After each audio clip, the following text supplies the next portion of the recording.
Olá, boa noite. Veja no Brasil TV dessa quinta-feira, dia 23 de março. A queda de um avião em Goiânia deixa 2 mortos e 4 feridos. A greve dos metroviários na maior cidade do país. A paralisação pegou os paulistas de surpresa. Casal de avós que perdeu 7 parentes de um trágico acidente de carro na região metropolitana do Rio no fim de semana doa os órgãos de um neto que teve morte cerebral. E ainda, a ecoterapia na Polícia Militar do Distrito Federal. O tratamento com cavalos é gratuito e ajuda o desenvolvimento físico e psicológico de pacientes. Agora no Brasil TV.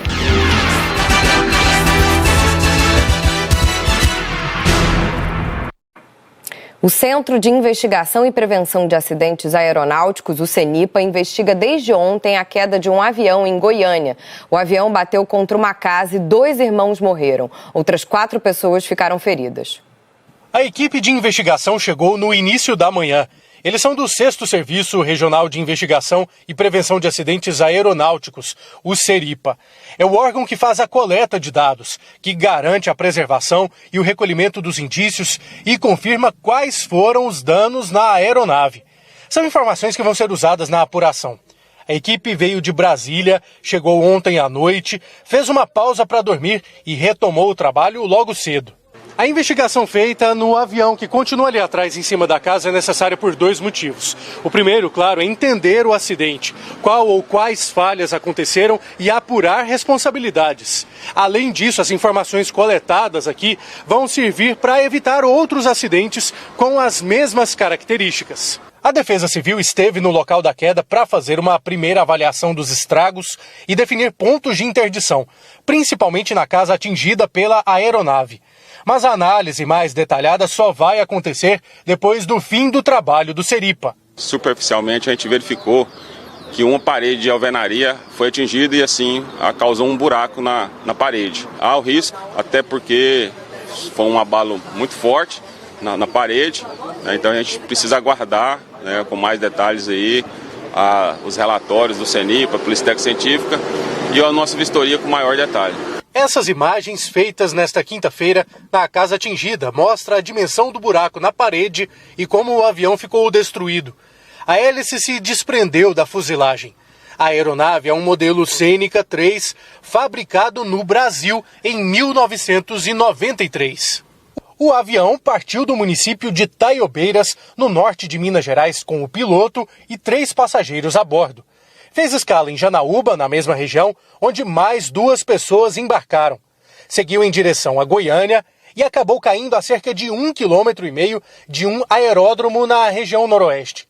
2 passageiros, que são irmãos, chegaram a ser socorridos, mas morreram. As outras 4 vítimas foram levadas para o hospital de urgências da região noroeste. Os bombeiros tiveram que fazer um trabalho de resfriamento no local da queda, porque havia o risco de explosão. Para quem estava em casa na hora da queda desse avião, foi um momento de pânico, susto também para os vizinhos que ficaram com cenas que não serão esquecidas. Olha o bico do avião, tá aqui, ó. Tem corda aqui não. Aqui é minha área, aqui ó, minha cozinha. Aqui. Acabou com minha cozinha, acabou com tudo aqui, velho. Aqui aí, ó. O avião aí, ó. Em cima do meu quarto. Não teve jeito, a casa precisou ser interditada. Na hora do acidente, só a dona Lilian estava lá. Eu estava tomando café na cozinha, sentadinha quietinha, aí eu achei que a casa estava caindo. Fez um barulho muito grande, a casa começou a despencar os trem, eu corri. A família passou a noite fora e hoje a filha da dona Lilian tentava falar com os responsáveis pela aeronave para conseguir a casa de volta. Enquanto não tirar a aeronave, a gente não pode entrar. Por enquanto está interditada. A casa a gente não pode entrar lá dentro e tem que aguardar o pessoal fazer a retirada. Então a gente tem que aguardar, só que eu não tenho nenhuma resposta, eu não tenho nenhum retorno, não estou conseguindo falar com ninguém no momento. A aeronave também atingiu a casa do Silvio, que mora ao lado da dona Lilian. Ele estava num curso e quando ouviu o barulho, foi ver o que tinha acontecido. Quando viu o avião no telhado, não pensou 2 vezes. Tentou ajudar a socorrer as vítimas até o resgate chegar. Ela saiu pela porta, caiu assim na porta, desceu pela porta, desceu andando. A gente conduziu ela até lá na calçada, ela sentou lá e ficou sentada.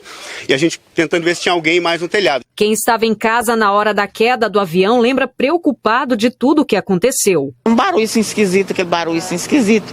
A gente foi baixinho, ele foi muito piloto, porque ele viu todo Sobradinho aqui, ó. Eu vi o avião baixo, sabe? E ele andou fazendo assim, sabe? E aí a gente percebeu que ele bateu ali, e aí a gente correu para cá e já encheu de polícia. A preocupação dos moradores era com esse antigo depósito de gás. Por pouco, a aeronave não atingiu o local. O dono não quis gravar entrevista, mas nos disse que aqui dentro ainda tem botijões que ele guarda da época que comercializava, mas que, segundo ele, estão vazios.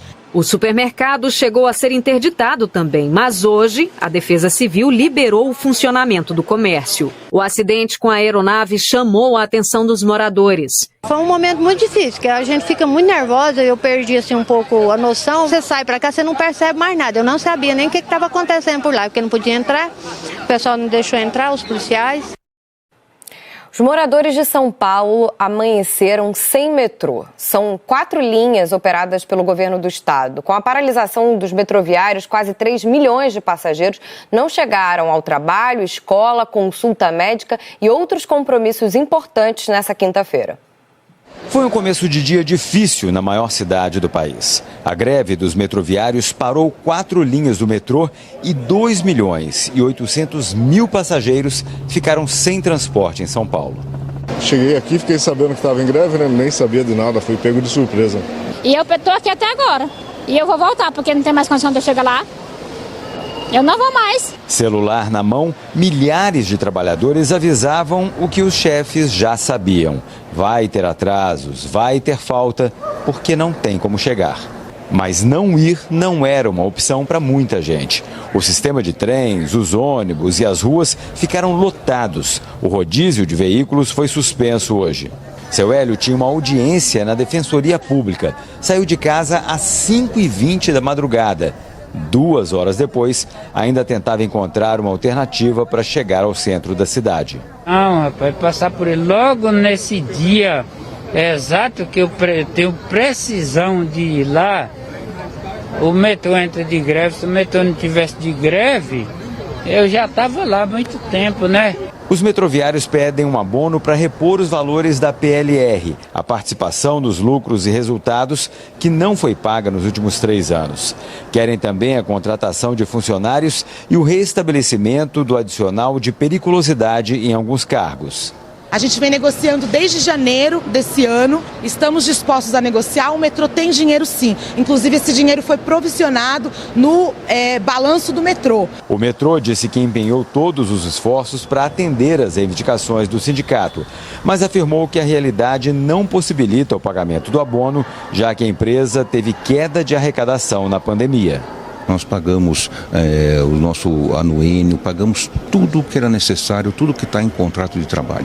O abono é um plus, é uma reivindicação a mais. O metrô, no momento, não tem condição. No momento, nós não temos condição financeira para isso. Nós precisamos voltar a negociar. O tempo da negociação não combina com a urgência na estação. O sofrimento é todo nosso. Olha quanta gente aí, ó, espalhada, precisando de metrô, todo mundo paga, todo mundo tem direito, né, de usá-lo como a gente precisa, mas infelizmente eles não veem assim, né? No início da tarde, a Justiça concedeu uma liminar para o metrô que determina o funcionamento de 80% do serviço nos horários de pico e 60% nos demais horários. Mas os metroviários se reuniram em assembleia e decidiram manter a paralisação.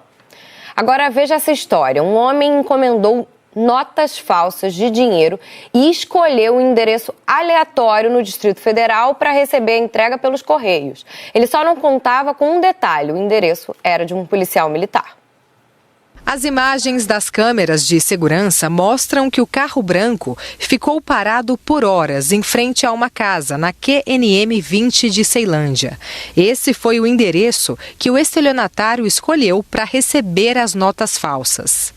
O carro estava exatamente aqui ao lado dessa casa, que fica numa avenida movimentada da cidade. Todo o esquema estava planejado. O criminoso só não contava que esse é o endereço de um policial militar que estava de folga no dia. O morador é o Cabo Santos. Ele contou que o carro estacionou ali por volta das 10 horas da manhã de ontem e até 1h da tarde estava parado no mesmo local. E aí ele se incomodou com a situação e foi perguntar para o dono do veículo se estava tudo bem. O mesmo informou que o veículo dele não estava andando, que estava quebrado, Só que aí eu vi que ele estava faltando com a verdade, que eu já tinha acessado todo o meu sistema de câmera e vi que ele manobrou por 2 vezes o veículo, O policial desconfiou e resolveu ficar monitorando o homem pelas imagens do circuito de segurança e percebeu que quando um entregador dos Correios chegou em uma moto, foi abordado pelo criminoso que pegou um envelope do entregador e em seguida foi embora. Foi nesse momento que o policial teve certeza de que realmente acontecia algo suspeito e saiu de moto atrás do criminoso. Quando eu me identifiquei como policial, ele pegou e evadiu. Só consegui pará-lo quando o semáforo fechou, para pedir para que ele descesse do veículo, e deitasse no chão. Mais viaturas da Polícia Militar chegaram para dar apoio. No envelope, a polícia encontrou 15 notas de R$200, que segundo a polícia eram falsas. R$3.000 no total. O bandido foi levado para a Polícia Federal por se tratar de um crime de falsificação de moedas. Segundo a PM, o homem estava com tornozeleira eletrônica e já é conhecido pela polícia. Aqui no Distrito Federal, ele tem mais de 10 passagens por crimes como falsificação de moeda, falsidade ideológica, exercício ilegal da profissão e tráfico de drogas. 3 novos ataques criminosos foram registrados hoje no Rio Grande do Norte.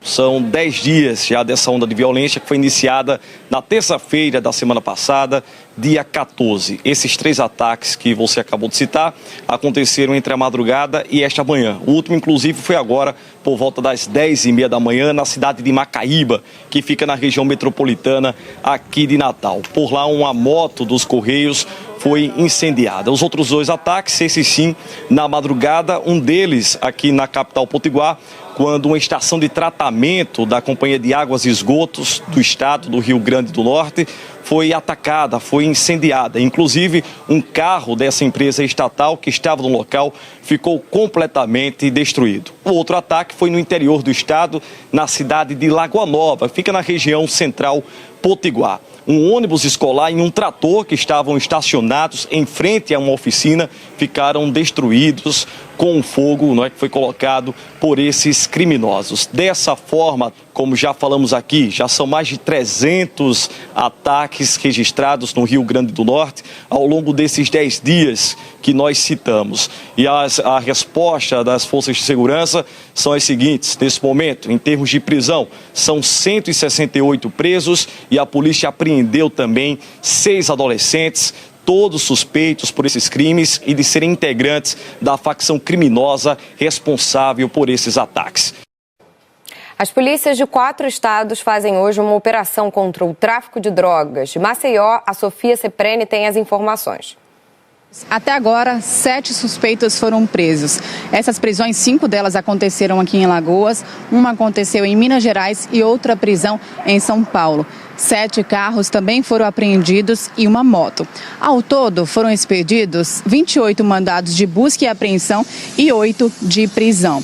Segundo as investigações, a operação ela trouxe detalhes em relação aos fornecimentos de drogas para Alagoas e também para Paraíba. Esse fornecimento acontecia de Minas Gerais e São Paulo. E aí eles distribuíram essa droga aqui para Alagoas e para Paraíba. Ao longo do trabalho investigativo, que durou 1 ano, a polícia descobriu também que essa facção criminosa movimentou 7,5 milhões de reais em 4 anos de atuação, principalmente com a venda dessa cocaína. O chefe da quadrilha aqui em Alagoas foi preso hoje no município de Ibateguara. Ele, inclusive, já havia sido preso em 2014 em uma operação do Ministério Público Estadual contra o tráfico de drogas. E aí ele foi posto em liberdade condicional em 2018, mas voltou a atuar com o tráfico.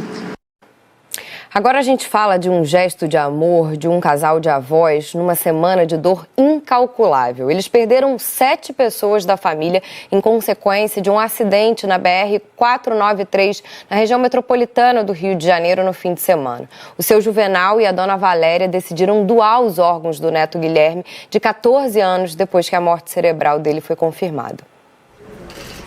É a dor se transformando em esperança. Equipes mobilizadas para levar vida a quem luta para sobreviver. Uma corrida por terra e pelo céu para que os órgãos que acabavam de ser doados chegassem a quem precisa. Esse gesto deu chance a 30 pessoas ontem. Depois de 4 dias internado, Guilherme Lima Correia, de 14 anos, se despediu da vida no Hospital Estadual Alberto Torres, em São Gonçalo, região metropolitana do Rio. E os avós decidiram doar os órgãos do neto. Eu vou te amar sempre, meu filho. Você está salvando vidas. Cada pedacinho seu vai estar em alguma pessoa. Guilherme foi uma das 7 vítimas de um trágico acidente no último sábado. Uma carreta perdeu o controle, invadiu a pista contrária e bateu de frente com o carro onde a família dele viajava. Os pais e 4 irmãos mais novos morreram na hora. Os médicos constataram a morte encefálica de Guilherme na terça-feira. O irmão mais velho, Christian, continua internado em estado grave. No hospital, o ritual para os doadores de órgãos se repetiu. A chamada Caminhada do Respeito. A equipe, reunida, aplaudiu o corpo de Guilherme para agradecer à família e ao paciente pelo ato da doação. No ano passado, foram cerca de 3.500 doações de órgãos no país. Um número que poderia ser maior. Segundo a Associação Brasileira de Transplante, em 2022, havia mais de 13 mil doadores potenciais. No ano passado, quase metade das famílias recusou o pedido para doar órgãos de um parente. Enquanto isso, mais de 50 mil brasileiros estão na fila de transplantes. No momento da perda de uma pessoa querida, essa é uma decisão que pesa para a família. Por isso, a Associação Brasileira de Transplante reforça que é preciso conversar sobre esse assunto. Deixa claro o desejo de ser doador ainda em vida. Só existe doação com a anuência da família. Uma vez que a pessoa manifesta em casa esse desejo, na grande maioria das vezes, os seus familiares vão respeitar esse desejo, aumentando a oportunidade desses pacientes que aguardam por um transplante. Mesmo num momento tão difícil, os avós de Guilherme pensaram na dor de outras pessoas. É um ato gratificante, um ato de amor ao próximo, mas também sabemos que outras pessoas estão esperando um órgão. No hospital onde Guilherme morreu, cada vez que uma família decide doar órgãos, uma muda de jasmim é plantada. O jardim, que já tem mais de 200 mudas, floresce, enquanto a vida se multiplica. Que bonito. A seguir, Páscoa chegando e os tradicionais produtos podem ter uma alta de até 8% em relação ao ano passado.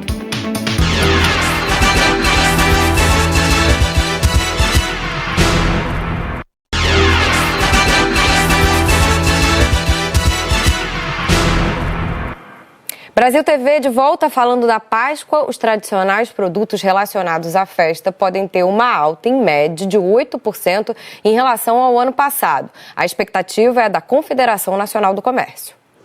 O comércio não perde tempo, está todo enfeitado para a Páscoa. É a maneira de atrair os consumidores na época mais doce do ano. No Corredor do Peixe, neste mercado no Recife, a tradição de trocar a carne vermelha por pescado na Semana Santa garante uma renda extra e enche os comerciantes de otimismo. O estoque foi reforçado, só que por aqui o preço de alguns peixes já mudou em relação à semana passada. A corvina inteira era 18, está 20. A pescada amarela é 45, está 47. Os consumidores sabem que se deixarem para a última hora, vão pagar mais caro. Já estou pesquisando e vejo que está subindo, né? Camarão, o peixe mesmo está subindo. Uma pesquisa da Confederação Nacional do Comércio, com base nos dados do IBGE, mostrou que alguns produtos tradicionais da Páscoa estão mais caros este ano em relação ao ano passado. Pescados, bacalhau, vinho, azeite, chocolate. A nossa expectativa é de que os preços dos produtos relacionados às vendas de Páscoa subam em média 8%. E confirmada essa expectativa, seria a maior alta nesse conjunto específico de produtos desde a Páscoa de 2016, quando a gente estava com uma inflação de 2 dígitos. O preço salgado fez o espaço dedicado aos ovos de chocolate encolher ainda mais este ano. Mais em conta, as caixas e as barras de chocolate se multiplicaram nas prateleiras. O aquecimento das vendas na Páscoa não chega a ser como no Natal ou no Dia das Mães, mas uma data comemorativa sempre ajuda. E a Páscoa é a 6ª época mais relevante do calendário do comércio varejista nacional. Este ano, o faturamento deve chegar a 2 bilhões e 490 milhões de reais, 2,8% a mais do que na Páscoa do ano passado. Mas o Coelho da Páscoa ainda não recuperou os números de antes da pandemia. O volume das vendas deve ser 2,7% menor do que em 2019. Com ou sem chocolate, para os cristãos, essa data tão importante lembra tradições que vão além dos números. A Páscoa da de Graça é o que? Fé, renovação, correto? Esperança para todos e igualdade. O Centro de Ecoterapia da Polícia Militar do Distrito Federal oferece tratamento com cavalos gratuito para crianças a partir de 3 anos. A ecoterapia é um importante aliado no desenvolvimento físico e psicológico, principalmente de pessoas com deficiência. Para Valentina, os dias de ecoterapia são sagrados. A avó contou que ela espera ansiosa pelas aulas. O dia da ecoterapia é o dia mais feliz da semana, que é o dia do cavalinho. Ela sai daqui já perguntando se amanhã tem cavalinho. Hoje ela acordou 5 horas da manhã, já se arrumando, e o horário dela aqui 9h30. A Valentina nasceu com uma síndrome rara e por isso tem algumas limitações. Na ecoterapia, ela faz exercícios de equilíbrio e alongamento, o que tem ajudado a desenvolver habilidades. Cada aula tem 30 minutos e faz toda a diferença. Ela vai ter que ficar em pé, vai ter que soltar as mãos da alça, então tem a questão do equilíbrio. Nós realizamos também o zigue-zague ou a serpentina, que também trabalha o equilíbrio, né? Além desse trabalho físico, nós também tem um trabalho pedagógico também. Então, no momento que a gente vai para a garrafa, tem a numeração, a gente pergunta qual a numeração que tem na garrafa, qual é a cor que está na garrafa. E isso daí ela motiva, incentiva a questão da comunicação com a Valentina. A postura da Valentina, a alegria, que isso daí não tem preço, né? Quando a gente pergunta para ela como é que se fica no cavalinho, ela se posiciona, ela endireita o corpo. O Centro de Ecoterapia fica no Regimento de Polícia Montada do Riacho Fundo 1 e atende crianças e adultos com diversas condições de saúde, como autismo, síndrome de Down e paralisias. O trabalho feito aqui ajuda a melhorar a coordenação motora e a interação social. A Andréia explica que a ecoterapia é um tratamento. Muitos praticantes apresentam boa evolução. Há casos, por exemplo, de praticantes que chegaram, andando com auxílio de um andador e sai sem o uso, ou praticante que caía muito déficit de equilíbrio, muitas quedas, e hoje não acontece isso mais. Então são vários resultados a partir dessa prática, desse tipo de tratamento. O projeto existe há 30 anos e é uma parceria da Secretaria de Educação com a Polícia Militar. Hoje atende 120 alunos e tem uma longa fila de espera. O Dudu, de 7 anos, tem síndrome de Down e esperou bastante até conseguir a vaga. O pai diz que valeu a pena. Foi com a ajuda da ecoterapia que ele passou a interagir melhor com os amigos. O Dudu sempre teve dificuldade do trato com as pessoas, com os animais também. também. E aqui na ecoterapia ele aprendeu a ficar mais próximo, né? Fazer carinho, né? Ser mais amigável dos outros, né? Dos amigos deles também. É muito gratificante, né? É você ver que aquilo que você faz sentido na vida de muitas pessoas. É muito fantástico. A gente tem muitas histórias de vidas impactadas com o nosso trabalho. Isso! Pessoal, o Brasil TV fica por aqui. Outras notícias logo mais no Jornal Nacional às 8h30 da noite, hora de Brasília. Uma ótima noite e até amanhã.